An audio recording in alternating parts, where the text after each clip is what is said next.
미국의 명문 대학은 전 세계 사람들의 선망의 대상입니다. 모든 나라 부모들은 기회만 된다면 자기 자식을 명문대에 보내는 소망을 가집니다. 그런데 미국의 명문대보다도 더 들어가기가 어렵고 명망이 있는 데가 있습니다. 그게 바로 네이비 실입니다. 우리나라 해군의 UDT와 비슷하다고 할 수 있는데 미군 특수부대의 엘리트 중에 엘리트들입니다. 들어가기가 얼마나 어려운지 나는 과거 네이비 실 출신이다 라고 하면 그것만으로 상당한 존경과 선망의 대상이 됩니다.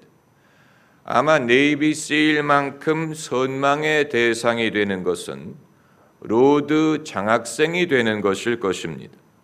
미국, 캐나다, 호주 등에서 매년 소수의 장학생을 뽑아서 옥스퍼드 대학에서 공부할 기회를 주는 것입니다. 과거 빌 클린턴 대통령이 로드 장학생 출신이었지요.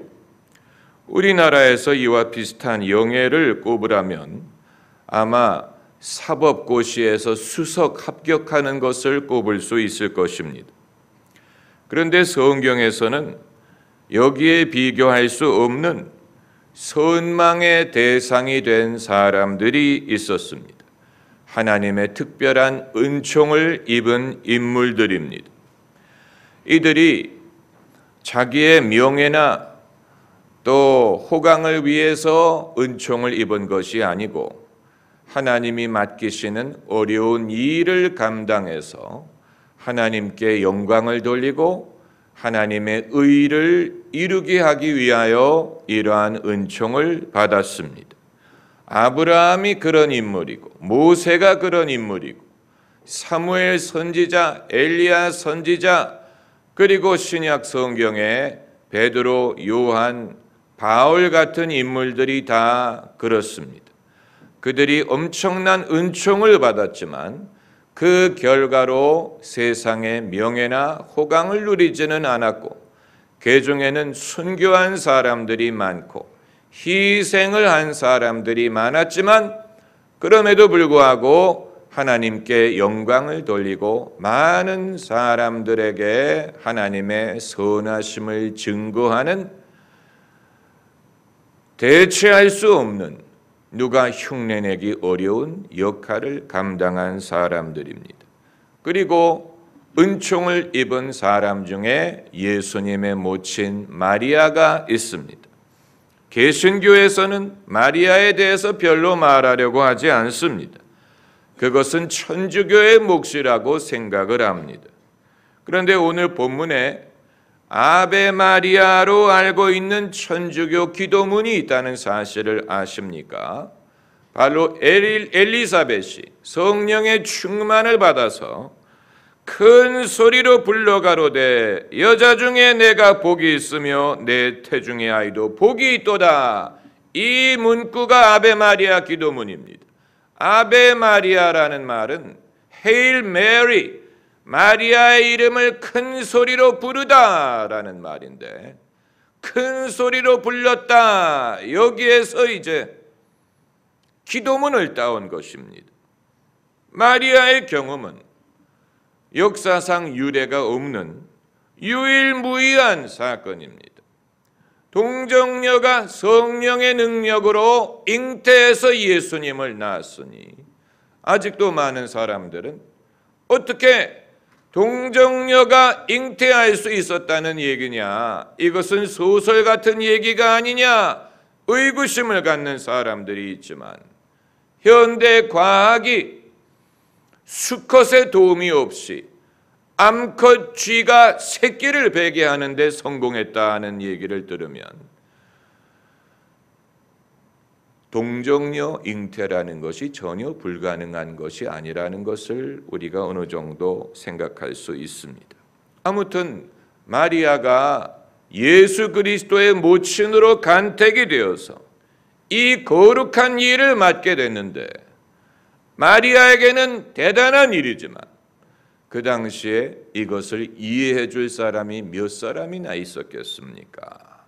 그런데 마리아를 이해했던 소수의 사람 중에 하나가 엘리사벳. 엘리사벳은 세례 요한의 어머니.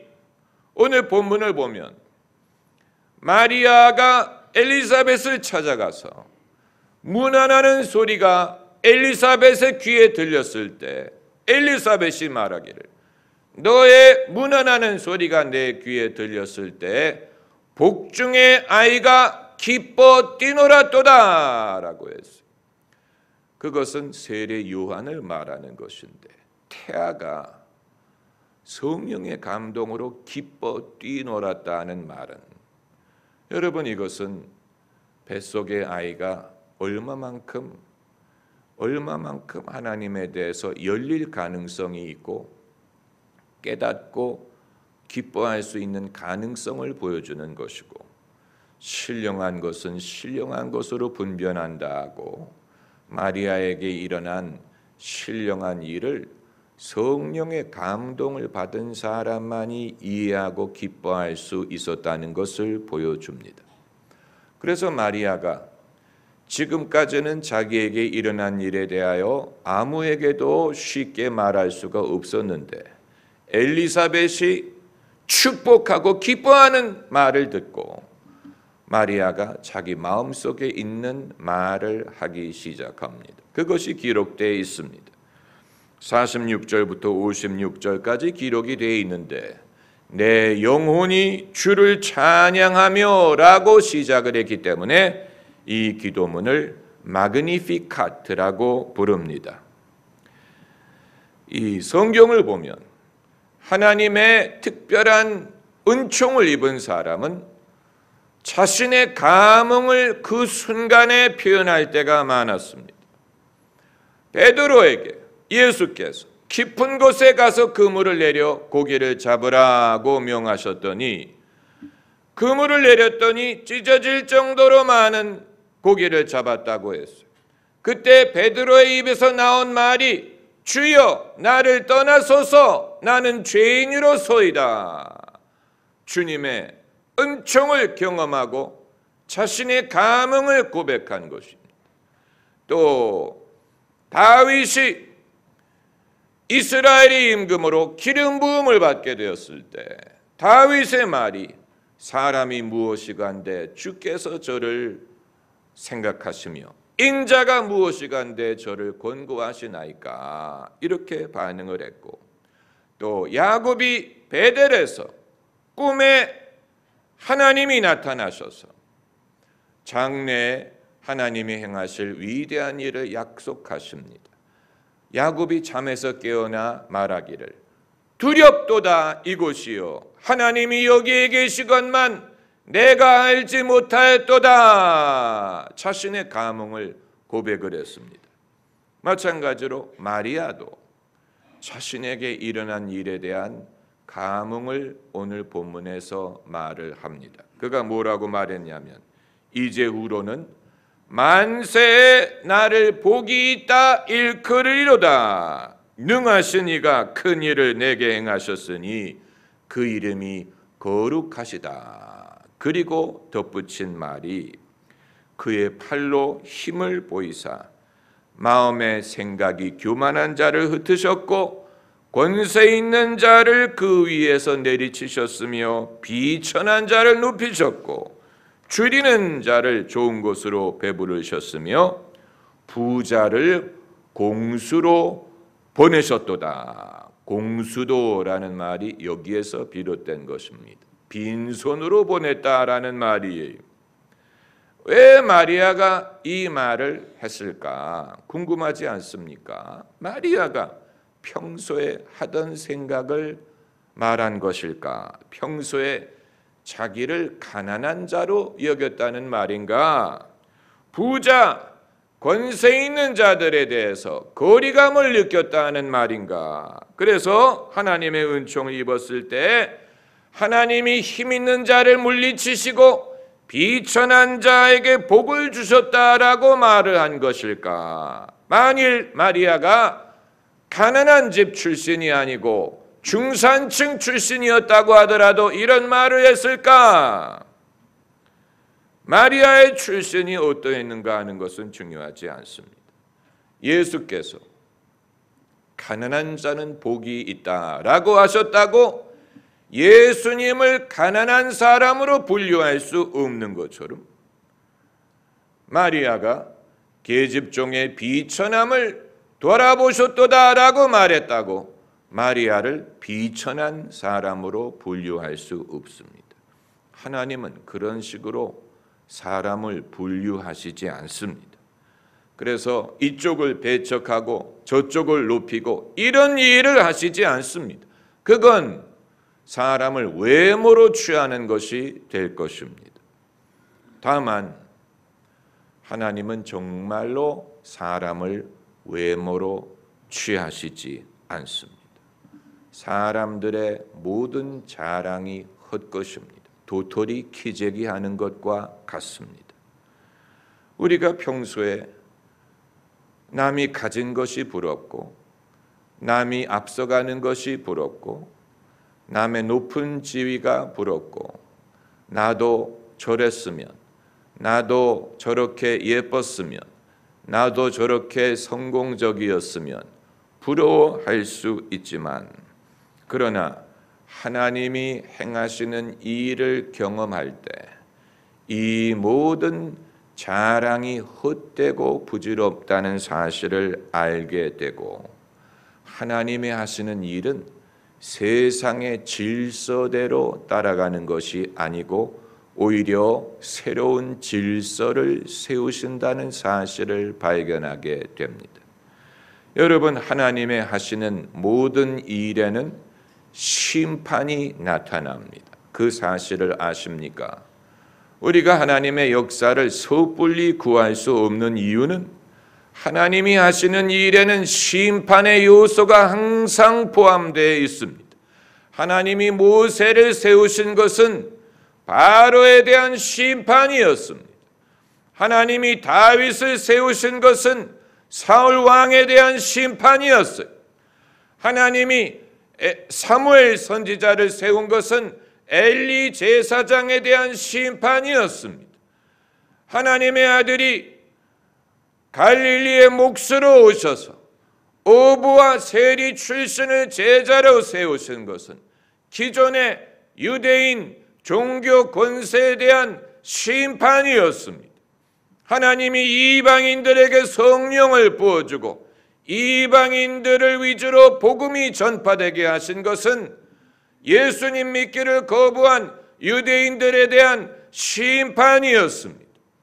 하나님께서 그 복음을 동부아시아 가난한 나라 제3세계에 전해서 제3세계 복음이 부흥하게 하시는 것은 먼저 믿은 선진 서구 문명에 대한 심판이나 마찬가지예요.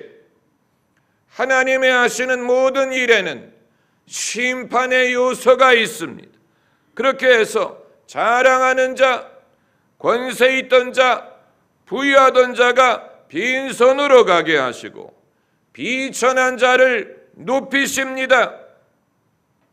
하나님의 하시는 일에는 심판의 요소가 있기 때문에 사람이 자랑하던 것을 버리고 주님만을 자랑하게 하십니다.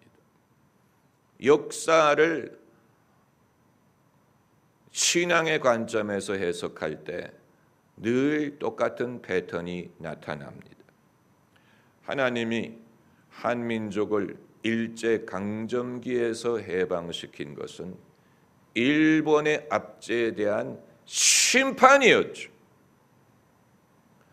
그러니까 우리가 하나님의 역사를 구한다고 섣불리 말할 수 없는 것이 하나님이 내 안에 새로운 일을 하실 때 나의 과거에 어떠한 잘못된 생각, 성향, 나의 교만을 심판하실지 우리가 알 수 없기 때문입니다.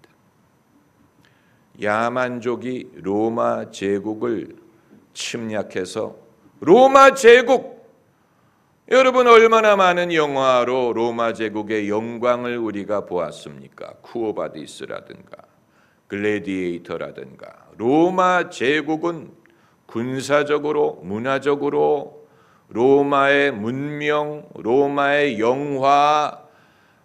그런데 누가 로마 제국을 멸망시켰냐면 북쪽에서 내려온 야만족들이. 야만족, 상상이 됩니까? 글도 없고 문명도 없는 야만족들이 내려와서 이 로마의 영화를 멸망시켰어. 그때 그것을 보고 의아하게 여겼던 사람 중에 한 사람이 성 오거스틴이었습니다. 도대체 하나님은 이 일을 통해서 어떤 뜻을 나타내시려는가 하고 그가 깨달은 것이, 사람의 나라는 무너지나 하나님의 나라는 세워진다. 놀라운 역사관이죠. 그런데 그 야만족들이 로마 제국에서 기독교 신앙을 가지고 가서 자기 나라들이 기독교화되고 그것이 지금의 독일, 프랑스 같은 나라가 된 것입니다. 그러니까 하나님이 하시는 일이 놀랍습니다. 놀랍습니다. 예수님이 공생애를 시작하실 때 심판을 선포하셨죠. 회개하라. 하나님의 나라가 가까이 왔느니라. 도끼가 나무 뿌리에 놓였다. 이렇게 선포하셨는데 예수님의 출현은 구원이기도 하지만 동시에 심판이었습니다. 그래서 기존의 질서를 대체하셨어요. 기존의 질서를 대체해서 어부 출신, 세리 출신들이 하나님의 나라를 이어받게 하고 이방인들이 여호와 하나님의 일을 유대인들로부터 이어받게 하셨습니다. 질서를 바꾸신 것입니다. 여러분, 우리는 보수와 진보를 따지지만 하나님처럼 진보적인 분이 없어요. 우리 주 목소리 한 번 바라시면 천하의 모든 것 망하겠네. 하나님처럼 새로운 질서를 세우시는 분이 없습니다.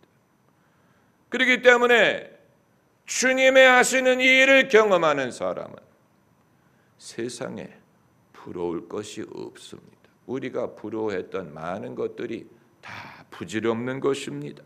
이전에 좋던 것 이제는 값없다.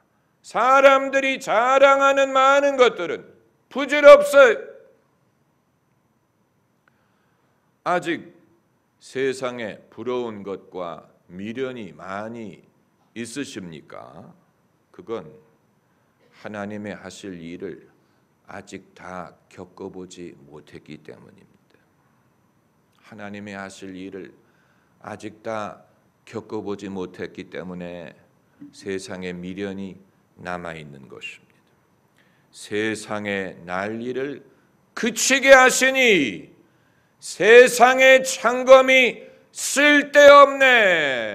세상의 창검, 세상의 영화 쓸데없습니다. 그렇기 때문에 우리는 하나님의 하실 일을 사모하고 구해야 됩니다.